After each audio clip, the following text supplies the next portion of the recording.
కొలస్సీలకు అపొస్తలుడైన పౌలు కొలస్సీలకు రాసిన పత్రిక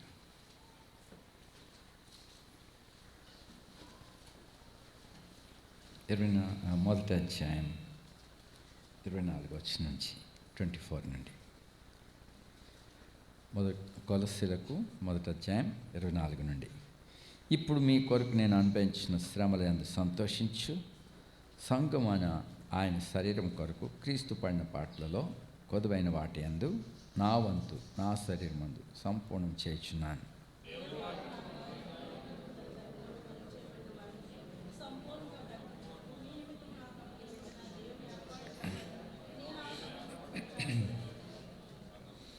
అన్యజనులో ఈ మర్మం యొక్క మహిమైశ్వర్యము ఎటిదో అది అనగా మీ అందున్న క్రీస్తు మహిమ నిరీక్షణ ఉన్నాడన్న సంగతి దేవుడు తన పరిశుద్ధులకు తెలియపరచుకోరి ఇప్పుడు ఆ మర్మము వారికి బయలుపరచను.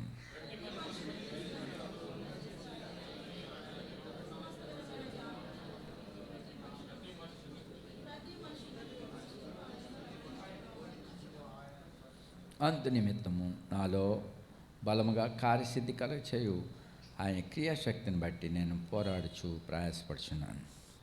ప్రార్థిస్తాం.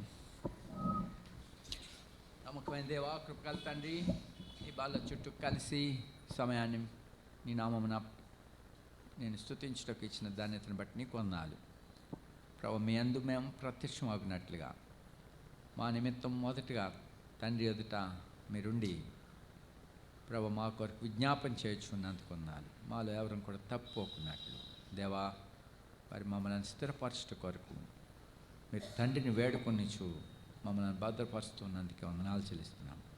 నీ బాల దగ్గర మమ్మల్ని కూర్చోబెట్టుకుని మాతో మీరు మాట్లాడి మమ్మల్ని పూరుకొల్పమని యేసు ప్రభువుని వేడుకుంటున్నాం తండ్రి.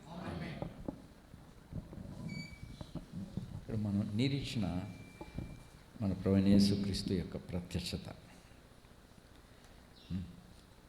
ఇప్పుడు సంఘముగా మనం ఆయనతో కూడా సదాకాలం కూర్చుండి నిమిత్తం మరి దేవుడు తన దయా సంకల్పమును మన ఎందుకు కలిగి ఉన్నాడు.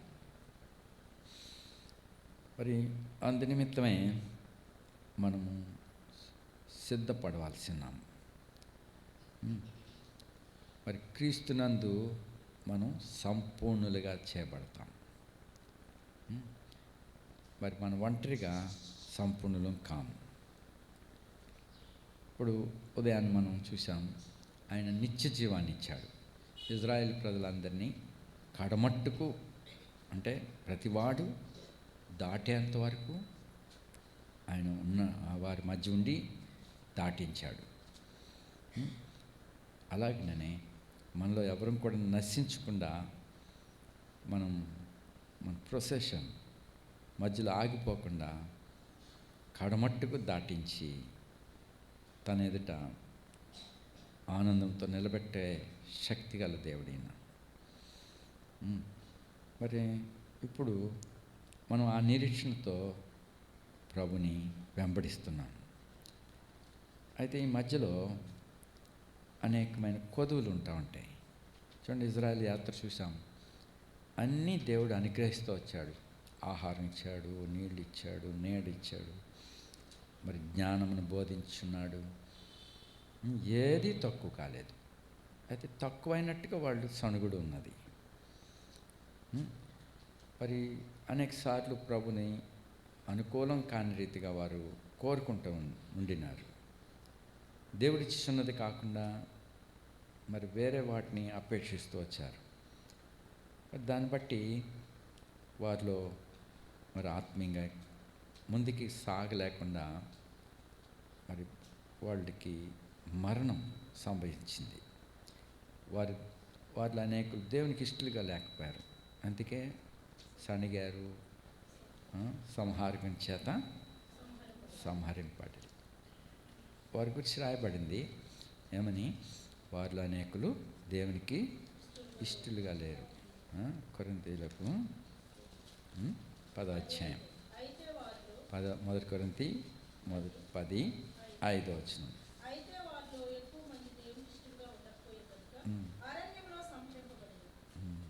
సో ప్రభుకి అనుకూలులుగా లేరు. ప్రభు మనసుకి తగినట్టుగా నడుచుకోలేదు. మనకు ఒక గురి ఇవ్వబడింది. ఇప్పుడు మనం అందరం ప్రభుని పోలి నడుచుకున్నాలి. ప్రభు ఏ రీతిగా లోక సంబంధి కాడో మనము లోక సంబంధం కాము. ప్రభు నూతన సృష్టి మన కొరకు సృజించాడు. అందులో మనకు నివాసాన్ని సిద్ధపరిచాడు. మరి మన గురి ఎద్దకే మరి పరిగెత్తాలను, గురినే చూడవాలని, మరి క్రీస్తుని సంపాదించుకోవాలని. ఇప్పటి వరకు ఆత్మీయంగా పరిగెత్తిన అపోస్తలుడైన పౌలు అన్నీ చేసినప్పటికీ తానే భయపడుతున్నాడు. అంటే నిరుత్సాహం కాదు. అయితే మరి గురిని చూడగలుగుతున్నాడు. మరి మన పితరులు కూడా, దావీదు కూడా మరి గురిని చూస్తున్నాడు. చూడు, దావీదు కీర్తనల్లో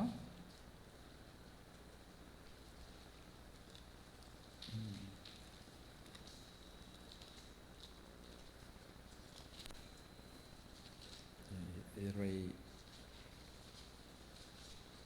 26:3 నీ కృప నా కనుల ఎదుట ఉంచుకుని ఉన్నాను.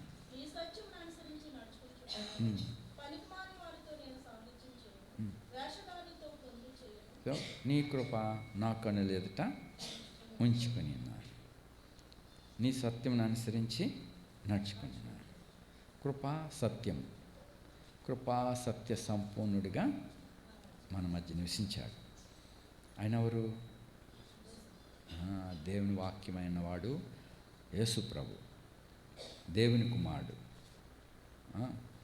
మనం ఆయన ఎట్లా నడిచాడో అది ఇతను చూస్తున్నాడు.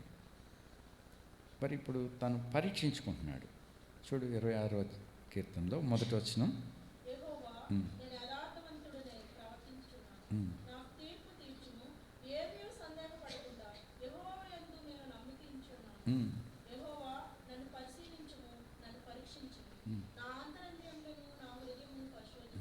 ఇప్పుడు తాను పరీక్షించుకుంటున్నాడు.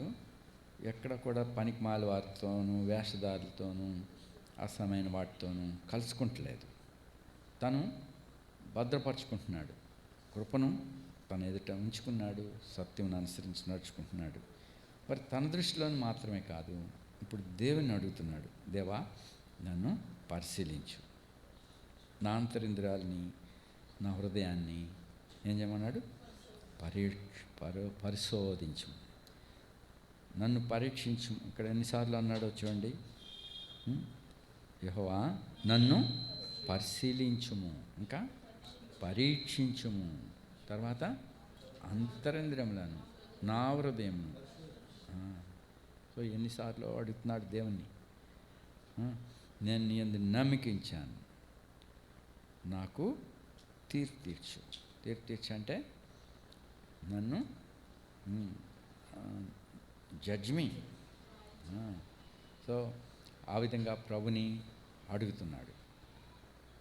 తాను ఏమన్నాడో దేవుని ఎదుట చూపించుకున్నాడు. తన దృష్టిలో తాను మాత్రమే కాదు, దేవుని దృష్టికి తనకి ఎక్కడైనా తేడా ఉన్నదేమో అడుగుతున్నాడు. మరి అంత ఎక్స్పర్ట్ వర్కర్ అయినా ప్రతిదీ కూడా తను కొన్ని సాధనాలు వాడతారు. ఏంటి? కొలతల ప్రకారం ఉన్నదా లేదా అని మాటికి చీటికి ఆ టేప్ తీసుకుని ఇంత కొలత ప్రకారం ఈ మూల ఉన్నదా, ఆ మూల ఉన్నదా అని పరీక్షిస్తూ ఉంటాడు. తను నేర్పరగల పనివాడైనను ఆ పనిముట్టిని కొన్ని ఉంటాయి, ఆ ప్రకారం పరిశీలిస్తూ ఉంటారు. అలాగే గోడ కట్టేవాళ్ళు దాన్ని కూడా మరి ఆ ప్లంబ్ ప్రకారం ఉన్నదా, లైన్ ప్రకారం ఉన్నదా అన్నీ ఎన్నో మార్లు పరీక్షిస్తుంటూ ఉంటారు. చేసే పనిని వాళ్ళు తృప్తి అవుతుంది. తర్వాత మరి ఇంకా దాన్ని పరిశీలించడానికి మరి ప్రభుత్వంలో అయితే దాని మీద సూపర్వైజర్లు ఉంటారు, దాని మీద ఇంకా పెద్ద ఎగ్జిక్యూటివ్ వాళ్ళు ఉంటారు, నిర్వర్తించేటి వాళ్ళు. వాళ్ళు అప్రూవ్ చేయటానికి వాళ్ళు కూడా పరీక్షించి అప్పుడు దాన్ని సరిగా ఉన్నదని సర్టిఫై చేస్తారు. అలాగే మరి మనం ఒంటరిగా మాత్రమే కాదు, దేవుని ఎదుటను మనం పరీక్షించబడాలి. ఎందుకింత పరీక్ష? మనం తప్పిపోకుండా. కృప కలిగి ఉన్నాం. కృప మన పాత్రలం కాదు, సామర్థ్యత లేదు. కృప ద్వారానే మనం భరించబడుతున్నాం, క్షమించబడుతున్నాము, సరిచేయబడుతున్నాం, సంపూర్ణులుగా చేయబడుతున్నాం. ఎలాగ చేయబడుతున్నారు? గురిని చూసినప్పుడే, కృపను చూసినప్పుడే మనం కూడా పరిపూర్ణతలను తీసుకురావడం అన్నాడు. ధర్మశాస్త్రం ఎవరి ద్వారా వచ్చింది? మోషే ద్వారా వచ్చింది అన్నాడు. కృపయు సత్యమును యేసుక్రీస్తు ద్వారా వచ్చింది. చూడండి, యోహాను సువార్త 1వ అధ్యాయం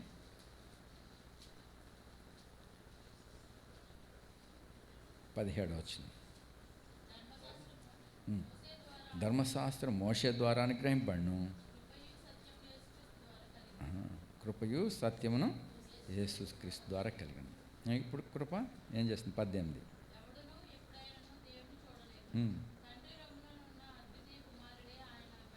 ఆయనను, సో యేసుక్రీస్తు ప్రభు ద్వారా మనం తండ్రిని ఎరుగుతున్నాం. తండ్రి కూడా ఆయన ద్వారా మనలను ఎరుగును. ఇప్పుడు యేసుక్రీస్తు ప్రభు ద్వారా మనము కృప పొందుతున్నాం. చూడు 16వ వచనం. ఆయన పరిపూర్ణతలో నుండి మనమందరము కృప వెంబడి. ఆయన పరిపూర్ణుడు. ఎలాగ పరిపూర్ణయ్యాడు? యేసు ప్రభు కూడా పరిపూర్ణతలోకి రావటానికి ఒక సూత్రం ఉన్నది. ఏంటి సూత్రం? శ్రమల వలన. హెబ్రీయులకు 2వ అధ్యాయం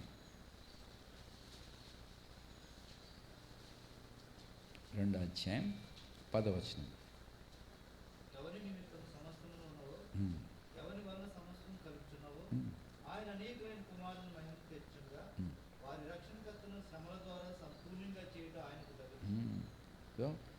మరి ఆయన సంపూర్ణతలోనికి వచ్చాడు. ఎలాగా? శ్రమల ద్వారా సంపూర్ణంగా చేయబడ్డాడు. ఇంకా ఒకటే, ఇదే సూత్రం. పరిశుద్ధత లేక సంపూర్ణత పొందాలంటే, పర్ఫెక్ట్నెస్లోకి రావాలంటే మనము శ్రమల ద్వారా వెళ్ళాలి. మరి యేసుక్రీస్తు ప్రభు మార్గం గుండా వెళ్ళాలి. ఉదయం చూసాం, మరి దేవుడు అరణ్య మార్గాన్ని వాళ్ళు తీసుకెళ్లారు. ఈజీ వే ఉన్నది, ఈజీ వే. ఎక్కడ కాలికి రాయలు లేకుండా, గతుకులు లేకుండా తిన్నగా పోవటానికి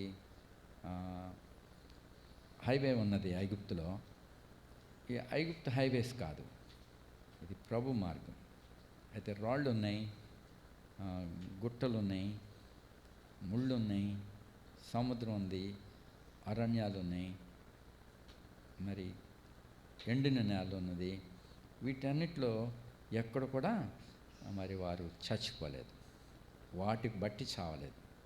రాళ్ళు బట్టి దెబ్బలు తగలేదు, ముళ్ళు బట్టి కాలు వాయలేదు, అక్కడ ఎండిన నేలలో నీళ్లు లేకుండా చావలేదు, ఎండిన నేలలో ఆహారం లేకుండా వాళ్ళు చావలేదు.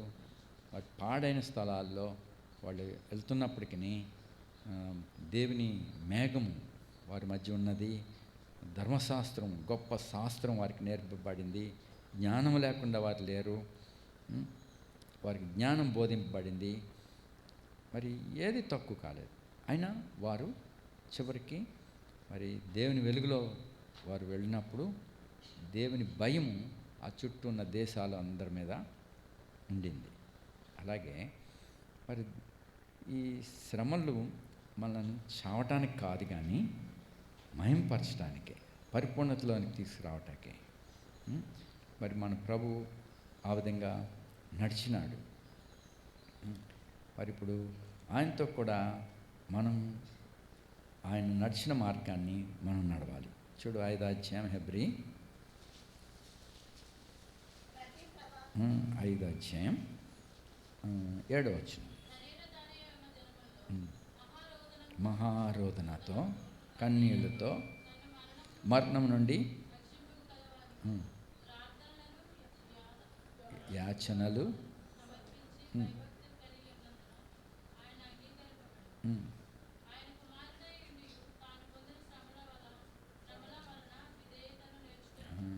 సో తాను పొందిన శ్రమల వలన విధేయత నేర్చుకున్నాడు. ఇదే గుణము మరి క్రీస్తును మనం చూచుచున్నాయలా ఈ గుణ లక్షణాలన్నీ మనలో ఏర్పడతాయి. మరి ఇప్పుడు ఆయన మనం తప్పుకోవాలని కాదు, కానీ మనకు ప్రధాన యాజకుడిగా దేవుని యొద్ద విజ్ఞాపన చేయవాడిగా ఉన్నాడు. మన బలహీనతలు ఆయనకు తెలుసు, మన కొదువులు ఆయనకు తెలుసు.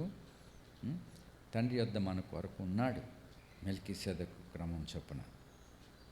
మన పాపముల కొరకు ప్రాయశ్చిత్తం చేయుటకు, మనల్ని దేవుని ఎదుట విజ్ఞాపన చేయుటకు ఆయన ఉన్నాడు.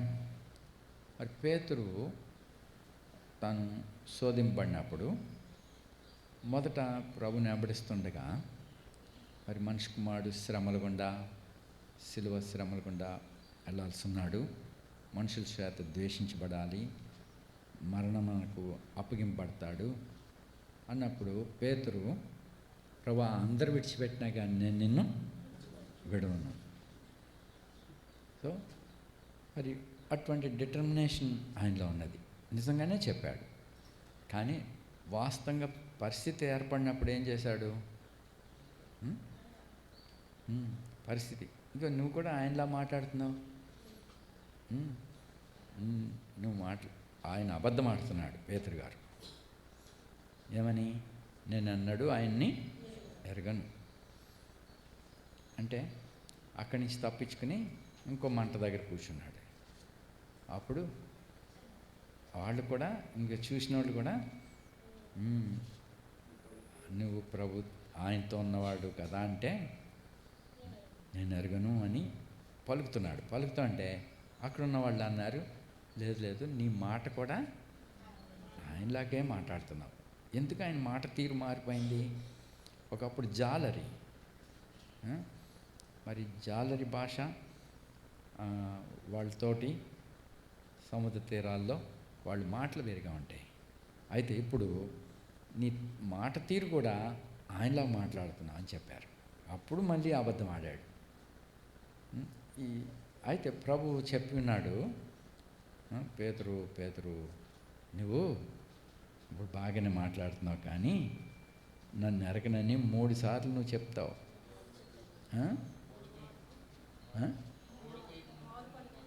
ముమ్మారు పలుకుతావు అని చెప్పాడు. అయితే నీ కొరకు నేను తండ్రిని వేడుకుంటా, నీ సాతానుని జల్లించడానికి మనవి చేశాడంట. చూడు మత్తయి సువార్త 16వ అధ్యాయం కాదు,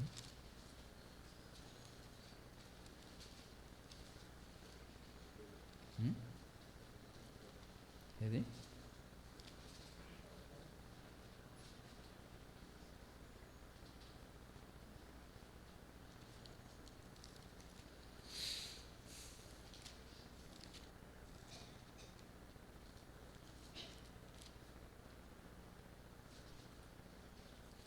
26వ అధ్యాయం, మత్తయి సువార్త 26వ అధ్యాయం 33.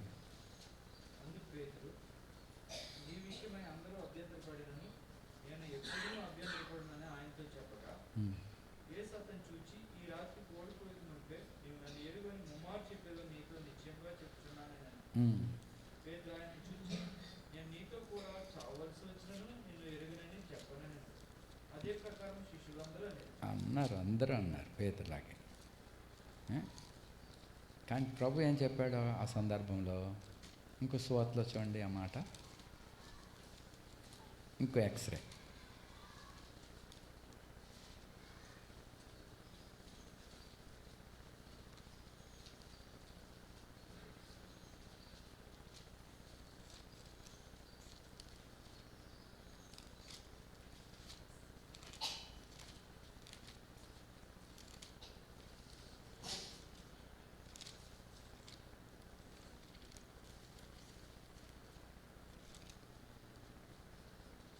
సాతాను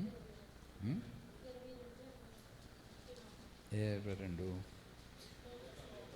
లోకాసువార్త 22 అధ్యాయం 33. ఎస్, అది 31 వచ్చిన.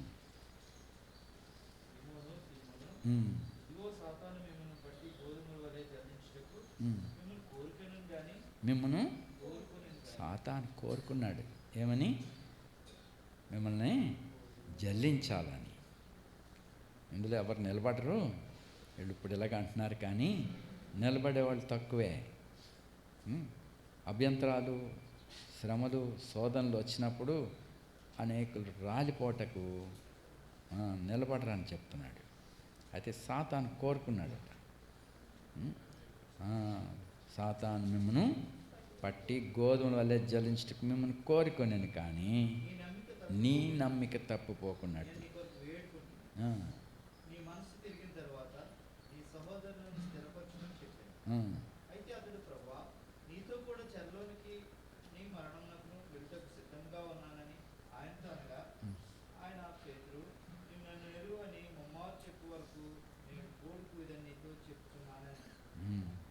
సో మీ ఎడల అయితే దేవుడు గొప్ప రాజ్యాన్ని సిద్ధపరిచాడు.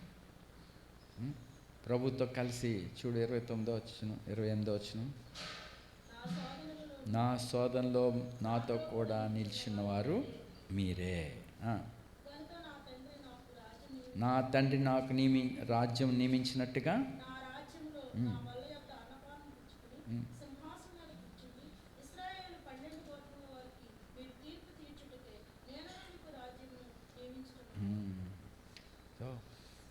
కాబట్టి నాతో కలిసి భోజనం చేయటకు, అన్నపానములు పుచ్చుకొని నేను సింహాసనం మీద కూర్చున్నట్టుగా ఇజ్రాయేల్ 12 గోత్రాల వారికి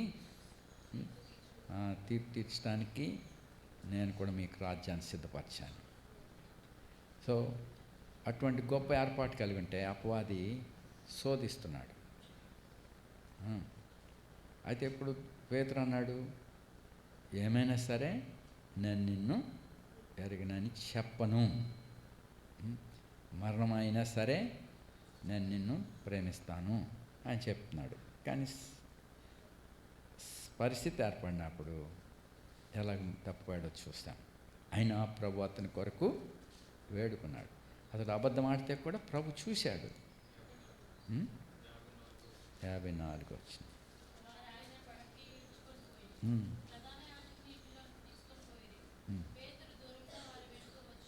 వెనక వస్తున్నాడు, కానీ అతడు అబద్ధం ఆడినప్పుడు చూశాడు అతన్ని.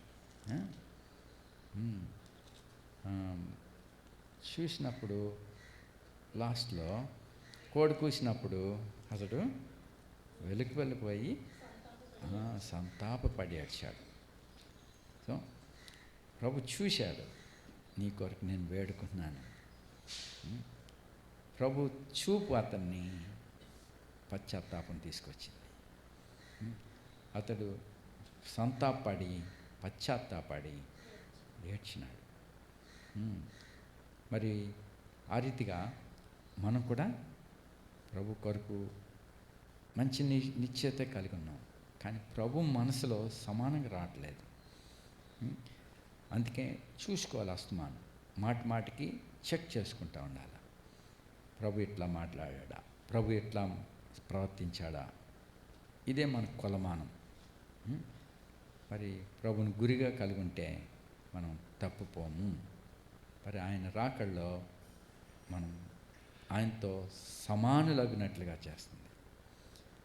ఆయన దృష్టే మనకు చాలు. మనం ఆయన చూస్తుండాలి, ఆయన మనల్ని చూస్తూ ఉంటాడు. కాబట్టి మరి ఈ శోధనలన్నిటి నుండి ప్రభు తప్పించి మనం తన ఎదుట ఆనందంతో నిలబెట్టినట్లుగా, మరి ఎక్కడ ప్రభుకు మనసుకు విరోధంగా ప్రవర్తిస్తున్నాము, ఆయన జీవితమును మనకు మాదిరిగా చూపించాడు. ఇది మీ కొరకైన నా శరీరము, నన్ను జ్ఞాపకం చేసుకుంటే అది మర్చిపోవద్దు.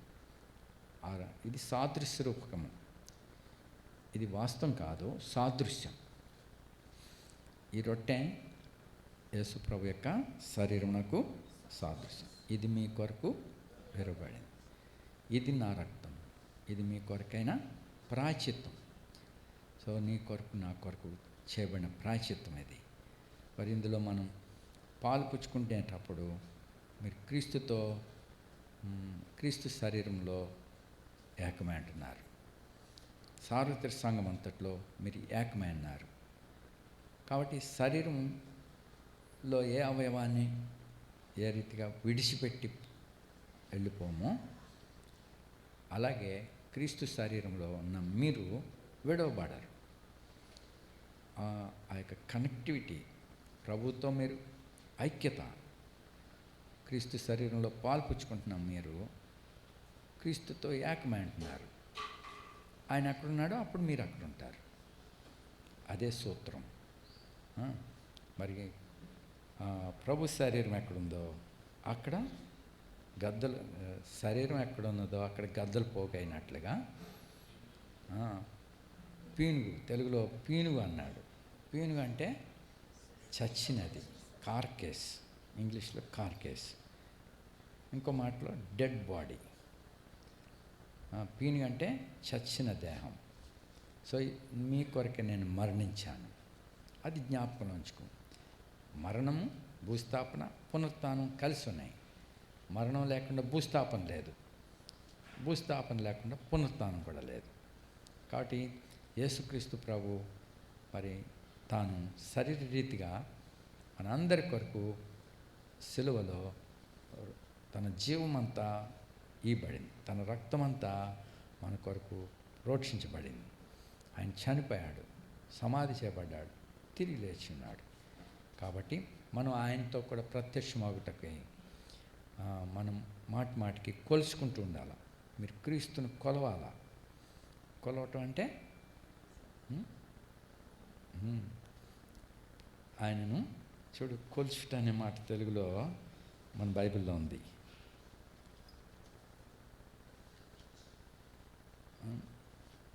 నిర్గమకాండం 20వ అధ్యాయం.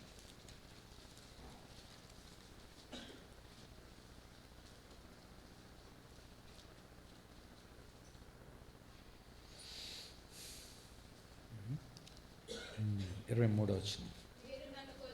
మీరు నన్ను కొలుచుచు, మీరు నన్ను కొలుచుచు అంటే మీరు ఆయనను వెంబడిస్తున్నట్టు ఉండి ఆయనలాగా మీరు పోల్చుకుంటూ ఉన్నప్పటికీ వేరే వాటిని మీరు దేవతలను చేసుకోవద్దు. ఏ గొప్ప గొప్ప ఉండవచ్చు, కానీ ప్రభుతో సమానం కాదు ఏది కూడా. కాబట్టి మనం నిజంగా ప్రభునే కొలవాలి, మనం పోల్చుకోవాలి. ఆ ప్రకారం ఉన్నామా లేదో. మరి దావీదు తన హృదయాన్ని పరిశీలించుకుంటున్నాడు. దేవుని కూడా, దేవా నన్ను పరిశీలించు, పరీక్షించు, నా అంతరింద్రియములను తెలుసుకో, పరీక్షించు అన్నాడు. సో ఆ రీతిగానే మరి దేవునికి ఇష్టలుగా లేక అవిధేయులుగా మనం ఎక్కడ ఉంటున్నామో దాన్ని సరి చేసుకుని ప్రభు బల్లలో పాల్పంచుకోండి. అప్పుడు ప్రభు ప్రత్యక్షమైనప్పుడు ఇది సాధనం చేయించి ఉండవాలని ఎప్పుడు కూడా మనం హృదయాన్ని పరిశీలించుకోవాలి. దేవుని ఎద్దుకు వచ్చినప్పుడల్లా మన హృదయాన్ని తేటగా, ఏం తప్పు చేసావో తప్పు చేశాననే చెప్పుకోవాలి, తప్పును దాచుకోవద్దు. అదే సత్యం. తప్పు నేను దావీదు అతనిని హెచ్చరించిన వెంటనే నేను పాపం చేసి నేను ఒప్పుకున్నాడు. సౌలు అలా చేయలేదు. కప్పుకుంటాకే ఒక మాటలోంచి ఇంకో మాట తను తాను సమర్థించుకునే వాళ్ళే మరి అవిధేయులు. సమర్థించుకుంటూ కాదు, మరి ప్రభు మనల్ని హెచ్చరించినప్పుడు ఆ ప్రకారంగా నేను ఉన్నానా లేదా అని మనం పరీక్షించుకుని సరి చేసుకున్నాలి. దావీదు అలా చేసుకున్నాడు, అతడు అంగీకరింపబడ్డాడు. ఆయన పొరపాటు చేయలేదని కాదు, పొరపాటు చేశాడు. అతను హెచ్చరించినప్పుడు, గద్దించినప్పుడు వెంటనే లోబడ్డాడు. ఆ విధంగానే మనం కూడా లోబడి సరి చేసుకుని ఆ ప్రకారంగా మనం ఉన్నప్పుడు ప్రభు వచ్చినప్పుడు ఆనందంతో ఆయన యందు మీరు ప్రత్యక్షం కాగలరు. ప్రార్థన చేసుకున్నాం.